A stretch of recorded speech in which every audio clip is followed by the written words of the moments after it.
الحمد لله نحمده ونستعينه ونستغفره ونؤمن به ونتوكل عليه ونعوذ بالله من شرور أنفسنا ومن سيئات أعمالنا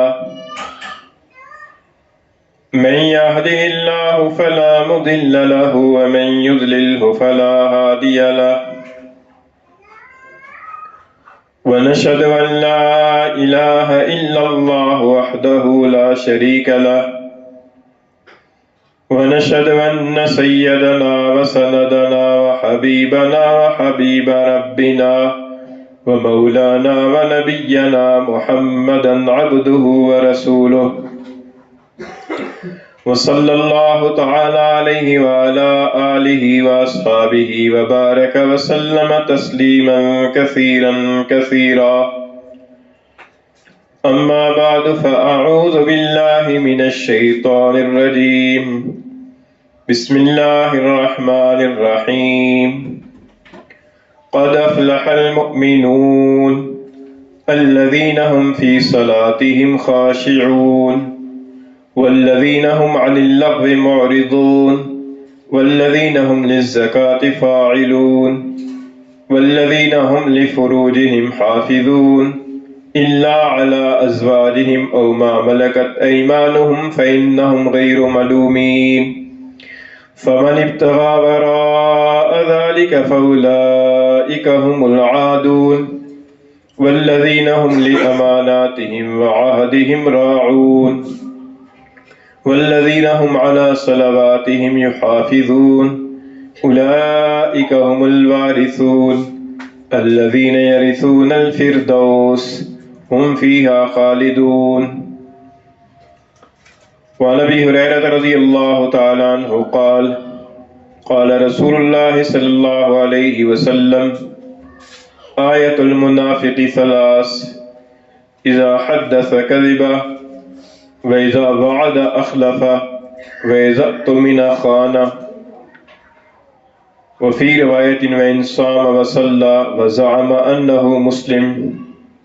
أو كما قال رسول الله صلى الله عليه وسلم صدق الله مولانا العظيم وصدق رسوله النبي الكريم ونحن على ذلك لمن الشاهدين والشاكرين والصلاة والسلام على سيد الأنبياء والمرسلين والحمد لله رب العالمين گرامی قدر سامعین، سورہ مومنون 18ویں پارے میں ہے۔ اس کی ابتدائی آیات کریمہ کی روشنی میں کامیاب ہونے والے اہل ایمان کی صفات کا تذکرہ پچھلے 2 جمعوں سے چل رہا ہے۔ آج کی اس مجلس میں انہی آیات کریمہ کی روشنی میں اہل ایمان کی خوبیوں میں سے 2 خوبیوں کے بیان کرنے کا ارادہ ہے۔ اس میں سے ایک خوبی ہے امانت داری اور دوسری خوبی ہے وعدہ کی پابندی۔ اللہ تعالیٰ نے فرمایا کہ والذین هم لأماناتهم وعہدهم راعون، کہ کامیاب اہل ایمان کی خوبیوں میں سے یہ خوبی بھی ہے کہ وہ اپنی امانتوں کے اور اپنے وعدوں کا لحاظ اور پاس رکھنے والے ہیں۔ اور امانت اور وعدہ کی پابندی یہ 2 ایسی خوبیاں ہیں کہ اگر دیکھا جائے اور غور فکر کیا جائے تو یہ اسلام کے ماننے والوں کی بنیادی درجے کی خوبیاں ہیں، اور یہ ہر مسلمان اور مومن میں ہونی چاہیے۔ بلکہ یہ خوبیاں تو بعض اوقات کافروں کے اندر بھی نظر آتی ہیں کہ کافر بھی امانت داری کے ساتھ تجارت کرتے ہیں، کافر بھی اپنی بات کا لحاظ رکھتے ہیں، اپنے وعدے کو پورا کرتے ہیں۔ تو یہ دراصل اہل ایمان کی خوبیاں ہونی چاہیے، اور یہ اسلام کی تعلیم ہے۔ حضرت انس رضی اللہ تعالیٰ عنہ فرماتے ہیں، فرمایا کہ کلما خطبنا رسول اللہ صلی اللہ علیہ وسلم الا قال